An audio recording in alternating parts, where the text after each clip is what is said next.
Dios le bendiga y Dios le guarde en este precioso día. Evangelista Wester Paul de este lado, con otro nuevo segmento, con alguien que abandonó el canal por mucho tiempo y hoy venimos a contratarla nuevamente.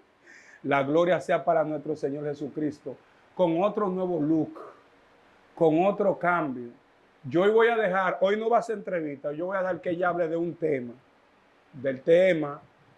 El tema el cual ella trae hoy, antes de que ella se presente, yo sé que es un tema que a usted lo va a edificar. Y nada, luego en el desarrollo del tema, pues estaremos entrando en materia. Dios le bendiga de una manera en especial. Mi nombre es Rubelain de los Santos Reynoso. Soy sierva por su misericordia y para mí es más que un honor y un privilegio estar aquí con cada uno de ustedes. Amén. Entonces, Rubelaina, ¿cuál es el tema que tú traes hoy? ¿Cuál es el mensaje que tú quieres darle a la audiencia? Bueno, el tema que yo tengo en específico es un llamado a la eternidad. ¿Por qué un llamado a la eternidad? Porque hay muchas personas que entienden que ellos pueden vivir una vida desenfrenada o bueno, quizás el llamado no me va a perseguir, yo me puedo descarriar y nada me va a pasar. Y hay personas que son escogidos y que el llamado lo va a perseguir a donde quiera que ellos estén, aunque no quieran. Por eso un llamado a la eternidad. Ok, entonces, ¿puede definirme el término un llamado a la eternidad? Sí, mire, la palabra llamado viene del griego kaleo. Caleo. Sí, y se usa para invitar o convocar. La palabra eternidad viene del hebreo olak, que significa tiempo indefinido o mundo y universo. Pero antes de, quiero leer una cita bíblica para que vayamos acorde de todo. Amén. Dale.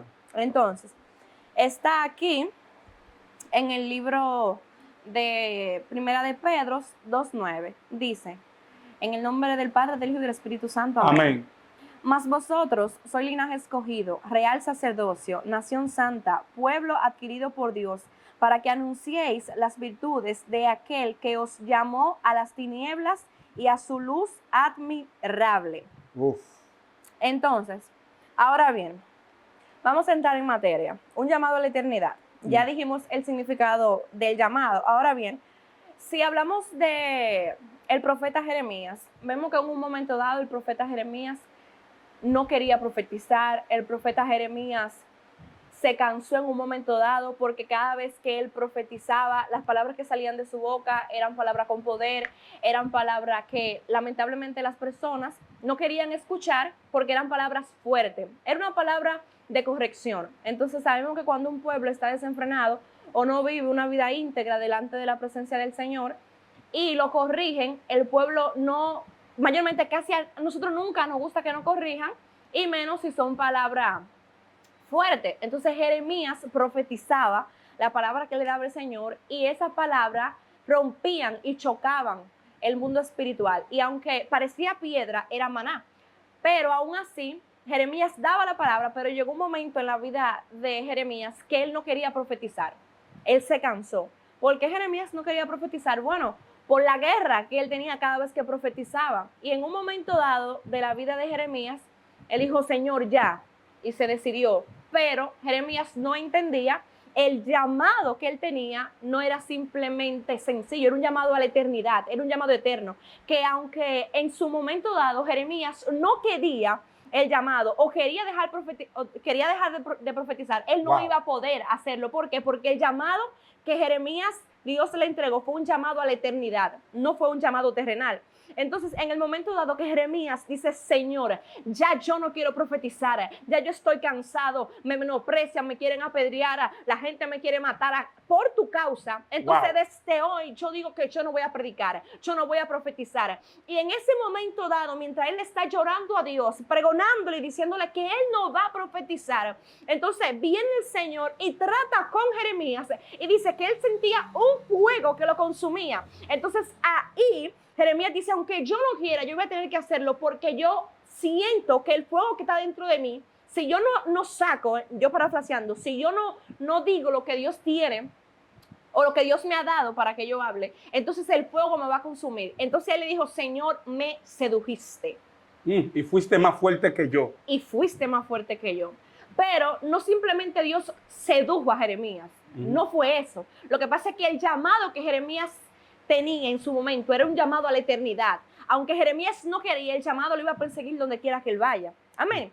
Entonces, seguimos con otro hombre de Dios. En el libro de Lucas 1, a la altura del versículo 15, dice, y serás lleno del Espíritu Santo aún desde el vientre de tu madre. O sea, estamos hablando de Lucas, uno de los apóstoles, que viene Dios y le dice, yo te llamé desde el vientre de tu madre, y antes de que quizá tu madre pensara tenerte, ya yo tenía predestinado que yo te iba a traer para este mundo. O sea, que el llamado que Dios te hizo y que me hizo a mí fue desde la eternidad. Lo que pasa es que nosotros, como somos seres humanos, nosotros no entendemos, ¿verdad que sí?, lo que es lo eterno. Lo eterno es inquebrantable, es irrompible. Lo eterno es infinito, no tiene fin. Entonces, este cuerpo sí tiene fin, pero el eterno no. Entonces, el llamado que Dios quiere hacerte a ti, es un llamado a la eternidad. Ahora, déjame yo tratar de aportar un poquito acá. Dijiste una palabra que nosotros como seres humanos no podemos a veces percibir. Eso conecta con Jeremías. Jeremías, Dios le dice, antes de que te formase en el vientre te conocí. Aquí viene la pregunta, ¿dónde fue que él lo conoció? Porque si tú me estás diciendo, yo te conozco, yo primera vez que te veo, yo tengo que preguntarte, pero ¿dónde fue que tú me conociste? Es que Eclesiastés lo confirma, dice que lo que es, ya era. Lo que se ve fue hecho de lo que no se veía. El salmista David dice, y en tu libro fueron escritas todas aquellas cosas que tenían que ser. Es decir, todo lo que está hecho ya fue. O sea, por eso que él es el Cordero Inmaculado desde antes de la fundación del mundo. O sea, antes del hombre ser creado, ya el Cordero estaba preservado como plan de redención antes del hombre fallar. Es decir, cuando tú dices que el ser humano no puede percibir, por eso que Jeremías no pudo percibir. ¿En qué sentido? Mira, hay personas que fuimos llamados y Dios habló con nosotros desde la eternidad, pero sin embargo nosotros en nuestro plano no lo podemos entender porque en nuestro plano nosotros estamos más conectados del umbral izquierdo que del umbral derecho. Los estudiosos judíos dicen que el ser humano nace con el umbral derecho desconectado, porque el umbral derecho es el umbral que va conectado del cielo y el umbral izquierdo es el que va conectado de la tierra. Entonces, ¿cómo tú conectas del umbral derecho? Cuando tú empiezas a buscar de Dios. Como nosotros nacemos con el umbral derecho desconectado, nosotros no podemos percibir lo que en la eternidad ya Dios trató con nosotros. Por ende, amén, que tú te vienes a dar cuenta del propósito y del llamado de la eternidad cuando tú empiezas a buscar de Dios. Amén. ¿Captaste? Claro. Entonces, cuando tú lees en la parte de Lucas, el llamado aquí en este versículo es directamente lo que está conversando aquí con Juan el Bautista. Por eso que le está diciendo, y va a ser lleno del Espíritu Santo, creo que es con María, una de los dos, o con Elizabeth, o con María. Es que está hablando aquí, que iba a ser lleno del Espíritu Santo desde el vientre de su madre. Continúa. Bien, entonces, en el libro de Romanos, vemos Romanos 1, a la altura del versículo 1 también, que Dios llama a Pablo y lo llevó a ser un apóstol. Y si nosotros nos ponemos a analizar en cada uno de los hombres de Dios de la antigüedad, fueron hombres llamados. Nosotros, en ciencia cierta, no le damos muchas veces importancia a lo que es llamado. Mire, yo le voy a decir algo. El llamado, después del amor a Dios, es lo único que queda. O sea, lo primordial en el creyente es amar a Dios. Si tú aprendiste a amar a Dios, aunque se levante el mar y los vientos soplen, tú no vas a dejar a Dios porque ya tú lo conociste, porque ya tú lo amas. El amor que tú le tienes hacia Dios va a impedir que tú le falles. El amor que tú le tienes a Dios te va a ayudar a tú permanecer, a tener resistencia por el amor que tú le tienes a Dios. Ahora bien, el llamado, cuando tú te sientas cansado y tú no quieras predicar y tú no quieras adorar, o tú no quieras hacer la obra para la cual Dios te llamó, el llamado te va a perseguir. Porque, ¿qué pasa con el llamado? El llamado es algo que se va a materializar en tu vida, aunque tú no quieras, porque eso es como un propósito. O sea, el propósito de Dios... Yo quiero que tú repitas lo que tú acabas de decir. Repítalo otra vez. Ajá. Repítalo otra vez. El llamado te va a perseguir. porque es el propósito de Dios en tu vida. Eso es lo que va a ser el llamado. Por eso vemos personas que se apartan, vemos personas que se descarrian. Y aún esas personas descarriadas tienen ese temor a Dios, y esa gente no duran 2 meses descarriados, esa gente tiene que volver. Hay mucha gente que se han descarriado y no duran 2 meses en el mundo y vuelven, porque el llamado lo persigue. ¿Por qué causa sucede eso? Que una persona tiene que obligatoriamente cumplir con su llamado. Si alguien no cumple con su llamado, ¿cuál es la consecuencia y el riesgo que corre? Bueno, yo diría que sería la muerte. ¿Por qué? Sí, yo digo que la muerte, porque cuando una gente sale fuera del propósito de Dios, ya no está bajo la cobertura. Cuando tú te sales de la cobertura divina de Dios, entonces tú estás presto a las guerras, a los espíritus de muerte, a los espíritus lasciviosos. Tú estás abierto a todo porque ya tú sales del propósito divino. Hay gente, porque también es por misericordia, hay gente que lamentablemente pueden hacer lo que sea, hay gente que peca muchísimo y aún así Dios tiene misericordia con ellos y Dios lo va a salvar. Pero ¿y cómo tú te das cuenta cuál es el propósito de Dios? ¿Cómo una persona se da cuenta si está alineado al propósito de Dios? Bueno, es un detalle. Ajá, dale. Es un detalle porque eso es una guerra. El apóstol Pablo decía, el querer hacer el bien está en mí, pero no el hacerlo. O sea, yo quiero hacer el bien, pero la carne que está dentro de mí no permite que yo haga el bien. O sea, que es una lucha que yo tengo día tras día con mi carne. Entonces, de la única manera que nosotros vamos a entender el propósito de Dios, para nosotros poder entender el propósito de Dios, tenemos que estar metidos con Él. Tenemos que estar en la chequina, tenemos que estar orando. Porque una gente que no esté orando, una gente que no esté clamando, que no esté buscando a Dios, no va a entender el propósito de parte de Dios y no va a saber identificar si está o no está. Ahora bien, para tú poder identificar si tú estás o no estás bajo el propósito de Dios, tú tienes que estar orando. Y el mismo Dios te va a instar y te va a guiar y el Espíritu Santo te va a ministrar conforme a si tú tienes una vida íntegra o no, porque una gente que no tenga una vida íntegra con Dios y no tenga un Espíritu Santo y no tenga una experiencia con el Espíritu Santo, ni esté activo en lo de Dios, entonces no va a escuchar ni va a entender el llamado. Cuando una gente está en desobediencia o cuando una gente lo pone en disciplina, la gente que la pone en disciplina son la gente, cuando una gente lo pone en disciplina, muy raro tú ves una gente de que gloria a Dios, que danzando no es allá atrás, a veces dejan de ir para la iglesia, se sienten mal, qué sé yo cuánto, y no se activan porque la disciplina no la ven, por ejemplo, como algo para cambiar, lo ven como algo para machucarlo. Entonces, al verlo así, hay muy poca gente que una disciplina gozan. Entonces, en ese momento es difícil. Una pregunta, ¿cuál sería, qué tú le puedes decir al público que hiciera esta pregunta? ¿Cuál es el beneficio de alguien que obedece a un llamado? O sea, ¿qué tan importante es un llamado? ¿Y cuál es el papel que juega un llamado en la vida de un creyente? Bueno, mire aquí, en el libro de Gálatas 6:8, dice, el que siembra para sí mismo, de sí mismo cosecha corrupción, pero el que siembra para el Espíritu, del Espíritu cosechará vida eterna. O sea, si tú estás cosechando cosas malas, eso es lo que tú vas a recibir. Y si tú cosechas cosas para el Espíritu, como el llamado, si tú cosechas cosas para Dios, si tú comienzas a buscar en las armas, entonces todo lo que tú vas a cosechar son cosas eternas.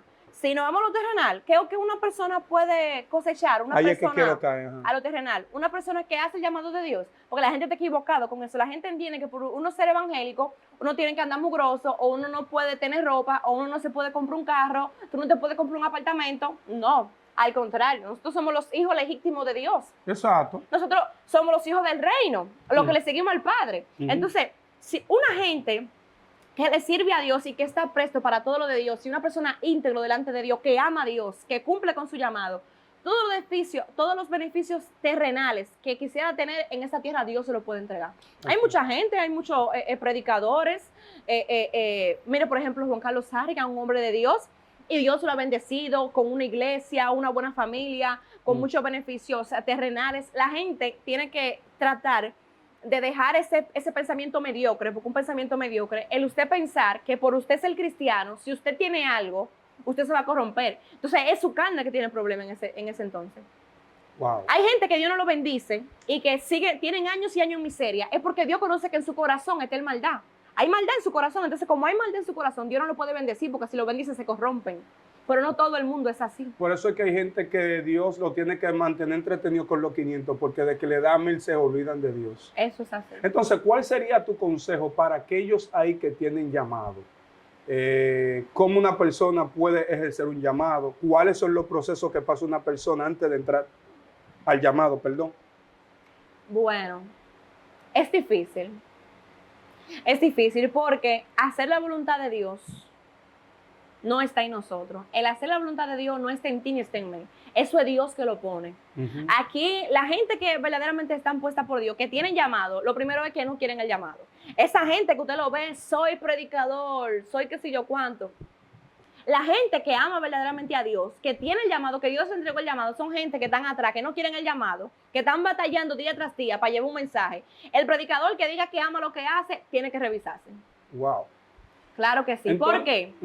¿Por qué? Porque el llamado te va a hacer a que tú mates tu carne, que tú hagas la voluntad de Dios. El llamado te va a retorcer, a envolver de una manera que te va a hacer negarte a ti mismo, como dice el Señor. El que esté en pos de mí, agarre su cruz y sígame. Pero tú tienes que entender que tú tienes que olvidarte de tus gustos, de tus deseos, que tú tienes que morirte para que entonces Él vive en ti. Entonces, cuando Dios vive en ti, tú tienes que olvidarte de todo lo que tú quieres, de tus gustos, de madre, de padre, de todo el mundo para hacer el llamado de parte de Dios. Entonces, el llamado, ¿qué contrae? El llamado contrae separación de familiares. El llamado contrae enemistades. El llamado contrae muchísimas guerras espirituales. Dios mío. El llamado te trae una guerra espiritual y terrenal muy fuerte, porque se activa el mundo espiritual. Cuando tú activas tu llamado, el enemigo sabe que cuando tú te levantas en son de guerra y tú dices, sí, yo lo voy a hacer, yo me voy a levantar, y el ministerio que yo tengo de parte de Dios se va a cumplir, el propósito también se va a cumplir en mi vida. Entonces, el mundo espiritual se activa. Entonces, los demonios comienzan a hacerte las guerras, comienzan a hacerte guerra para que tú no actives el ministerio que tú tienes de parte de Dios. Porque cuando tú te actives, inmediatamente, cuando tú comiences a predicar, cuando tú comiences a adorar, los demonios van a comenzar a salir de los cuerpos y va a haber evidencia. ¿Por qué? Porque tu llamado es eterno, porque tu llamado es original. La gente que tiene llamado de parte de Dios, lamentablemente, siempre va a tener guerra, va a vivir una vida, ¿cómo? Una vida de atribuciones, una vida de guerra espiritual, de que me caigo, que no tan bien espiritualmente. Eso es normal en la vida del creyente, porque aquí todo el mundo tiene alta y baja. El detalle está, tú saber resistir en medio de esa prueba para que entonces Dios te pueda bendecir. Pero hay que resistir hasta el final. Pero el llamado a uno lo va a perseguir donde quiera que tú vayas. Mira, tú te puedes descarriar, tú puedes durar 5 meses sentado en la iglesia. Tú puedes decir, yo no quiero coger oportunidades. Tú puedes decir, Señor, ya está aquí. Y mírame, si tú eres escogido y el llamado que Dios te hizo es eterno, aunque tú no quieras, el llamado te va a perseguir donde quiera que tú vayas. Porque la gente que Dios escogió, que hay almas que se están perdiendo, muchas almas que se están perdiendo, porque hay 2 o 3 que están puestos en los altares, que no están puestos por Dios. Y Dios quiere quitar esa gente para ponerte a ti, porque Dios entiende que tú tienes la madurez, que tú tienes la sencillez, que tú tienes la sensibilidad del Espíritu Santo, que tú tienes la obediencia a Él. Entonces Dios te quiere poner a ti, pero entonces tú no quieres el llamado. Tú lo aborreces. La gente que verdaderamente tiene llamado de parte de Dios están atrás de los altares, que no quieren el llamado. Uf. Y hay mucha gente en los altares haciendo pantomima, gente haciendo de todo en los altares. Y que lo que hay una emoción y hay muchas cosas. Y la gente que verdaderamente Dios quiere usar, la gente que son temerosos de Dios, están ahí atrás de los bancos que no se quieren levantar, porque tienen guerra, porque no confían en ellos. O sea, que hay gente que están haciendo bulto hasta que lo que Dios llamó verdaderamente no se paren. Exactamente. Dios mío. Últimas palabras para aquellos que tienen llamado. Levántate. Dios mío. Levántate, porque lo que Dios va a hacer contigo, aunque se levante el mar y los vientos soplen, Dios lo va a hacer. Mírame, el llamado te va a perseguir. Es momento de que nosotros nos levantemos en Dios. Hay mucha guerra. Yo misma soy una. Yo soy una batalla. Para yo predicar, yo soy una batalla, porque yo nunca quiero predicar. Esa es la verdad. Pero uno tiene que levantarse. Aunque uno no quiera. Porque hay personas que necesitan de ti, de mí. Tú quizás te ves, tú dices, pero yo no tengo nada para dar. Yo no tengo nada para dar. Y quizás con 2 palabras que tú digas, con esas 2 palabras Dios lo va a hacer contigo. Entonces levántate, vamos a levantarnos en son de guerra. que Dios lo va a hacer en el nombre de Jesús. Y hay personas que están ahí, que están necesitando de tu palabra y de mi palabra. Entonces, en el nombre de Jesús, yo creo que el llamado que Dios te hizo para tu vida es eterno. Y las bendiciones que Dios te va a entregar es a través de tu obediencia que tú le hagas a Él. Porque si tú no le obedeces a Dios, lamentablemente, las bendiciones no van a llegar. No van a llegar porque tú estás fuera de la voluntad de Dios. Así que yo te exhorto en este hermoso día que tú comiences a tener una intimidad con el Señor, que tú comiences a clamar, que tú comiences a buscarlo nuevamente, para que el pacto que tú tenías con Él se vuelva a restaurar, para que el pacto que tú tenías con el Señor se pueda volver estrecho, para que la presencia de Dios, como se derramaba cuando tú orabas, vuelva a derramarse, para que el Espíritu Santo, así como te usaba en aquellos tiempos, vuelva a usarte. Entonces yo te exhorto que vuelvas al altar. Si ha llegado al final de este video, Rubelaina, ¿cuáles son tus redes sociales? Y señores, ¿y dónde es que está? Ya no está disponible ya. No. Ya no está disponible. Es un anillo de promesa. Sí, claro. Un anillo de promesa con no el está Señor. Disponible, Rubelaina no está disponible. Para que nadie me esté escribiendo ni tirando, que de dónde es la chamarra, esa gente de Venezuela. Váyase a buscar su chamo para allá. No está disponible. El tipo es ingeniero en sistema, para que esté claro. Y no es un vago. No quiero...